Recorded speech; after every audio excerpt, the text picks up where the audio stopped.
BBC news করেছে 3 জন মারা গেছে। বিবিসি, আপনাকে আমি যে কার্ডটা পাঠিয়েছি সেটাতে বলা হয়েছে যে ওই মেয়েটা গুলি খাইছে, বাবার কোলেই শেষ পর্যন্ত মারা গেছে। এবং আপনাকে দ্বিতীয় যে ছবিটা আমি দেখাইতে বলছিলাম, এটা আপনারা সবাই জানেন, বাংলাদেশের ম্যাক্সিমাম এই লোককে চিনে। সেটা হচ্ছে তাসমিম তাবাসসুম, যে কিনা আপনার যে বৈসা বা এনসিপির বহু বড় নেত্রী। সে যে স্ট্যাটাসটা দিয়েছে বা পোস্টটা দিয়েছে যে আদিবাসী শামুকের কোনো ঘর নেই, আপনি একটু বুঝতে পারেন? তারা ঠিক অল্প কয়েকদিন আগে যেরকম বলছে যে আওয়ামী লীগের কোনো ঘর বাড়ি থাকতে পারবে না, জায়গা সম্পত্তি থাকতে পারবে না, আওয়ামী লীগ এদেশে থাকতে পারবে না, তেমনি ওরা কিন্তু এখন উস্কানি দিচ্ছে যে আদিবাসীদের কোনো জায়গা ঘর নেই।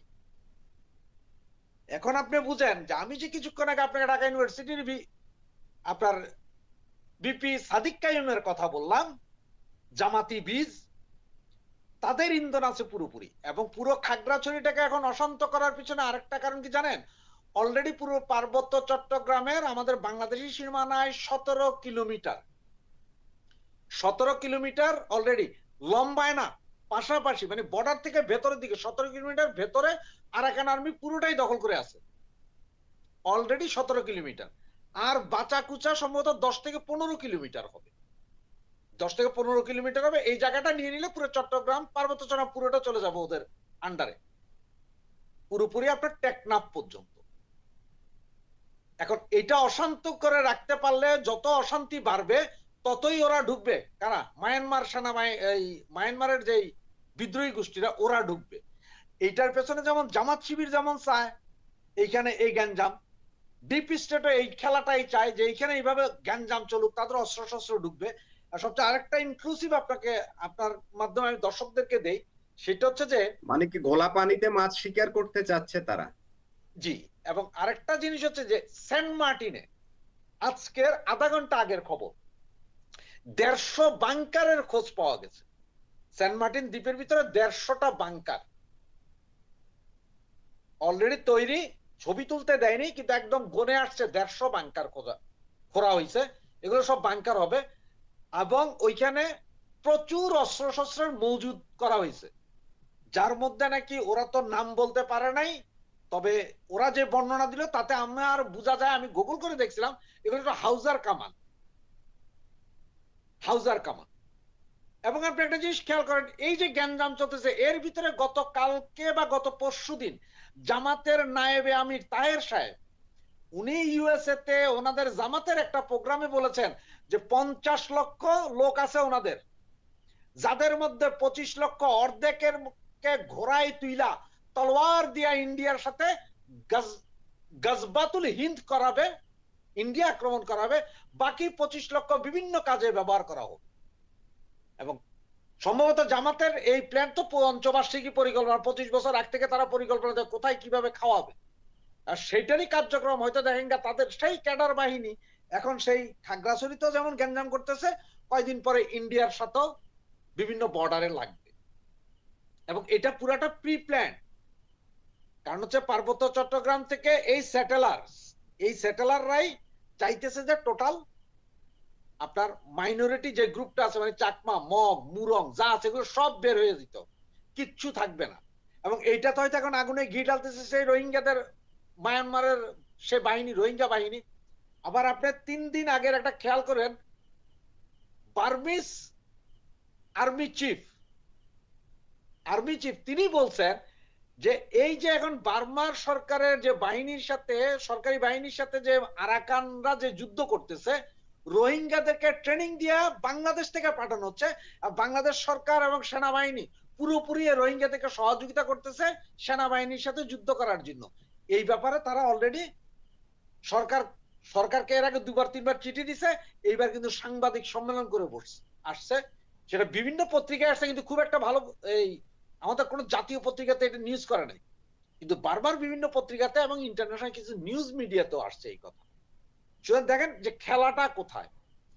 আমরা আগে মানে ওইখানে আরসা যে হামলাটা করছে সেখানে বাঙালি অফিসারদের দোষারোপ করা হয়েছে, তারাও নাকি হ্যাঁ, হেল্প করছে ওইখানে। ওইটাই বলছি, বাঙালি সেনা অফিসার।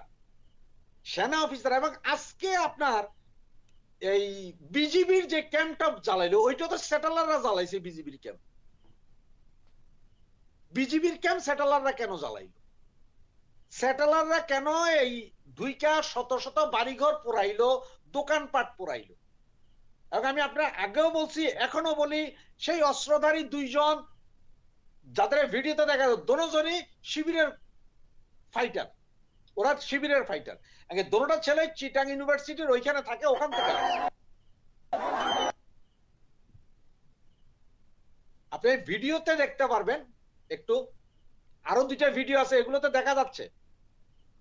এবং যতটুকু আমার কাছে যতটুকু রিপোর্ট আছে, গত পরশুদিন থেকে এইখানে বিভিন্ন গাড়িতে বাসে কইরা শিবিরের ক্যাডাররা যায় পৌঁছাইতেছে ওই অঞ্চলটাতে, যাতে ওরা ফাইট দিতে পারে।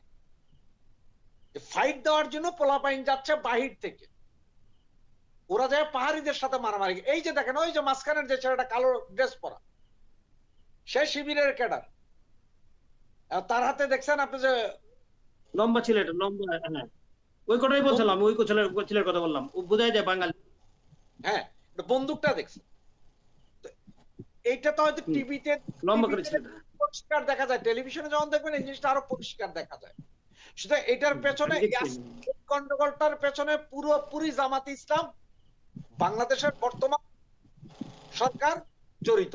এই যে হেলমেট পরা যে ছেলেটা, ওইটাও শিবিরের ছেলে।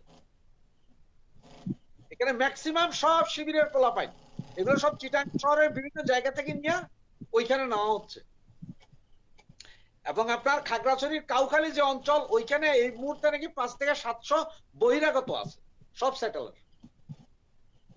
এটা হচ্ছে যে ওই যে আমেরিকাতে আমেরিকার কাজ করে দিচ্ছে, ওনারা ওনাদের কাজ করছে। মূলত হচ্ছে এই সরকার বসে হচ্ছে দেশটারে টুকরা টুকরা করাই দিবে, আর সেটার কাজই পরিপূর্ণ চালু হয়েছে। এবং এর ভিতরে জিওপলিটিক্সের আরো অনেক দেশ জড়িত হয়ে যাবে অল্প কয়েকদিনের ভেতরে। কে কখন কোথায় জড়িত হয়ে যায় কিছুই একটা বলতে পারি। তবে দেশের পরিস্থিতি খারাপ, চতুর্দিকেই উত্তপ্ত পরিস্থিতি, সামনে আরো খারাপ পরিস্থিতি হয়তো আমাদের জন্য অপেক্ষা করছে। আচ্ছা, খাগড়াছড়িতে থমথমে অবস্থা বিরাজ করছে। কেন থমথমে অবস্থা বিরাজ করছে এটি আমরা জানি। একজন পাহাড়ি তরুণীকে, সে যখন প্রাইভেট পড়ে বাসায় ফিরছিল, তাকে ধরে নিয়ে ধর্ষণ করা হয়েছে। সেই ধর্ষণ যারা করেছে তারা বাঙালি। পাহাড়িদের মধ্যে একটা উত্তপ্ত পরিস্থিতি বিরাজ হচ্ছে। মেয়েটিকে আহত অবস্থায় উদ্ধার করা হয়েছে। সেই ঘটনাকে কেন্দ্র করেই আজকের এই অবস্থা, মৃত্যুর ঘটনা, অগ্নিসংযোগ, ভাঙচুর, জ্বালাও পোড়াও, অবরোধ, 144 ধারা জারি, যানবাহন চলাচল বন্ধ, নানান ধরনের সমস্যা তৈরি হচ্ছে। 3 জনের মৃত্যু হয়েছে। আবার বলা হচ্ছে যে মৃতের সংখ্যা আরেকটু বেশি হতে পারে। তবে 100 জন 50 জন যেটা গতকাল প্রচার করা হয়েছে সেটি সত্য নয়। আর আরেকটি বিষয় বলতে চাই যে এই যে ঘটনা, বাকবিতণ্ডা, অর্থাৎ পাহাড়িদের সাথে আইন শৃঙ্খলা বাহিনীর বাকবিতণ্ডার একটা পর্যায়ে কিন্তু গুলির ঘটনা ঘটে। গুলি কি বা কারা কাকে করেছে সেটা এখনো ঠিক পরিষ্কার ভাবে বলা যাচ্ছে না, তবে সেটা পরিষ্কার হবে। আবার পাহাড়ি সম্প্রদায় সেখানে আমাদের সেনাবাহিনীকে মেনে নিতে পারছে না, কিন্তু সেনাবাহিনী সেখানে আছে নিরাপত্তার জন্য, আইন শৃঙ্খলা বাহিনী আছে সেখানে নিরাপত্তার জন্য। আরেকটি বিষয় হচ্ছে স্বরাষ্ট্র মন্ত্রণালয় যেটি জানিয়েছে, সেনাবাহিনীর 13 জন সদস্য আহত হয়েছেন। আমি পত্রিকা থেকে আপনাদেরকে একটু যদি পড়ে শুনে, খাগড়াছড়িতে গুলিতে 3 জনের মৃত্যু, হ্যাঁ এটি আমরা জানি, কিন্তু মৃতের সংখ্যা আর একটু বেশি হতে পারে। সেটি 2-1 দিনের মধ্যে আমরা জেনে যাব, জানার সম্ভাবনাই বেশি, কারণ এটি লুকোচুরির কিছু নেই সেখানে।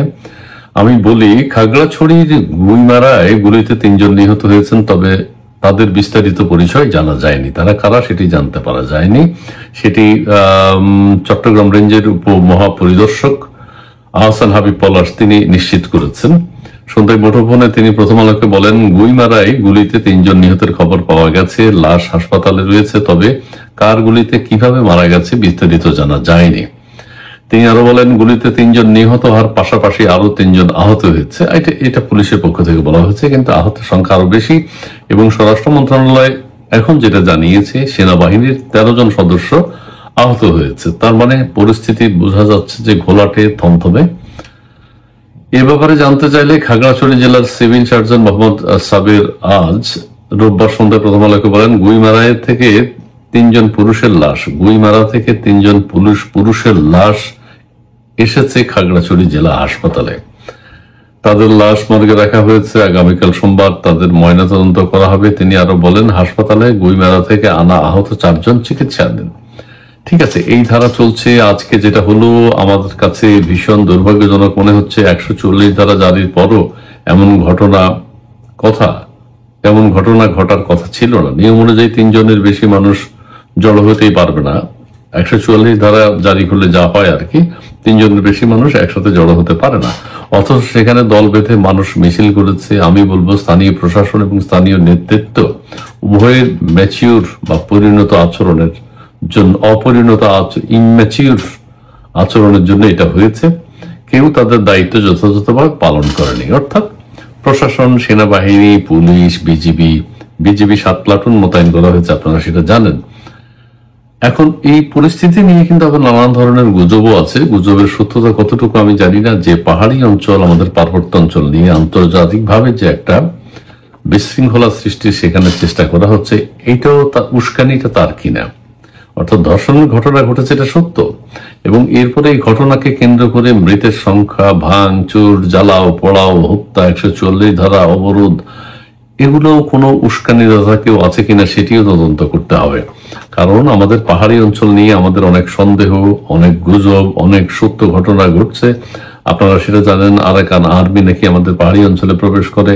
পাহাড়ি অঞ্চলটা নিয়ে নাকি চট্টগ্রাম, ভারত অনেকেরই অনেক ধরনের উচ্চাভিলাষ আছে চট্টগ্রাম নিয়ে। সেই ক্ষেত্রে পুরো বিষয়গুলো এখানে কোনো ইন্ধনদাতা বা উস্কানিদাতা আছে কিনা সেটাও খতিয়ে দেখা দরকার। তবে আমরা চাই পাহাড়ি অঞ্চলে শান্তি বিরাজ করুক, এবং আমাদের সেনাবাহিনী সেখানে আছে, সেনাবাহিনীকে পাহাড়িরা গ্রহণ করুক। আইন শৃঙ্খলা রক্ষার জন্য সেনাবাহিনী সেখানে আছে। তবে তারা একটা জিনিস, যে তাদের অঞ্চল মনে করে সেখানে তারা নিরাপদে আছে। প্রেসিডেন্ট জিয়াউর রহমানের সময় সেখানে বাঙালিদের অংশগ্রহণ, বাঙালিদের জায়গা কেনা, জমি কিনা, ঘর বাড়ি করা, সংসার করা, সেটার অনুমতি তিনি দিয়েছিলেন। এবং সেখান থেকে তখন থেকেই কিন্তু পাহাড় অস্থিতিশীল। আর এখন অস্থিতিশীলতার কারণ কি হঠাৎ করে, সেটি তদন্ত করে দেখতে হবে। অর্থাৎ বাঙালিরা কেউ সেখানে থাকুক, সেখানে বসবাস করুক, আবাসভূমি তৈরি করুক, চাষবাস করুক, এটা পাহাড়িরা চায় না। পাহাড়িরা চায় যে, এটা পৃথিবীর বিভিন্ন দেশে আছে, যে এই অঞ্চলে অন্য কেউ আসে না। কানাডা তো আছে, আমেরিকা তো আছে। কানাডার নেটিভ যারা, ওরা ওদের মতো বসবাস করে। ওখানে কানাডার রেগুলার যারা সিটিজেন, তারা সেখানে যায় না, প্রবেশ করতে পারে না। তারা তাদের মতো থাকে। তারা কাউকে ওখানে সহ্য করে না। তারা কোনো আধুনিকতা চায় না, তারা তাদের মতো বাঁচতে চায়। আমাদের পাহাড়িরাও হয়তো সেইভাবে তাদের মতো করে তারা সেখানে বসবাস করতে চায়। তাদের আচার আচরণ, কৃষ্টি, সভ্যতা যা আছে তা কিছু মেনেই সেখানে বাস করতে চায়। কিন্তু বাঙালিরা যদি সেখানে প্রবেশ করে, মসজিদ হবে, মাদ্রাসা হবে, বাংলা স্কুল হবে, কলেজ হবে, এইটা তারা চায় না, তারা গ্রহণ করতে চায় না। এবং একটা দুঃখজনক বিষয় হচ্ছে, সেখানে পাহাড়িদেরকে কিন্তু বাংলা শেখানো হয়। এটা কিন্তু অনৈতিক। তাদের ভাষার মর্যাদা দিতে হবে, তাদেরকে বাংলা শেখাতে হবে কেন? কেউ যদি শিখতে চায় ঢাকা আসতে পারে, পড়াশোনা করতে পারে। ঢাকা ইউনিভার্সিটিতে আছে, অন্যান্য ইউনিভার্সিটিতেও আছে পাহাড়ি ছাত্রছাত্রী, সেটা ঠিক আছে। কিন্তু দুঃখের বিষয় হচ্ছে, ওই পাহাড়িদেরকে স্কুলে যখন বাংলা শেখানো হয়, স্কুলে রেখে আবাসিক স্কুল বা বাংলা শেখানো হয়, বাংলা যখন তারা শিখে যায়, দুঃখের বিষয় হচ্ছে তারা যখন তাদের বাবা মার সাথে কথা বলে, ছেলেরা, মেয়েরা, তখন তাদের বাবা মার সাথে তাদের কমিউনিকেশন হয় না। বাবা মা ছেলে মেয়েদের কথা বুঝতে পারে না। কাজে এখানে কিন্তু একটা দ্বন্দ্ব তৈরি করা হয়, দ্বন্দ্ব হয় একটা। সেক্ষেত্রে তাদের পাহাড়িরা মনে করে তাদেরকে যেন জোর করে বাংলা শেখানো না হয়। তারা তাদের ভাষায় কথা বলতে চায়, তারা তাদের ভাষায় মনের ভাব প্রকাশ করতে চায়।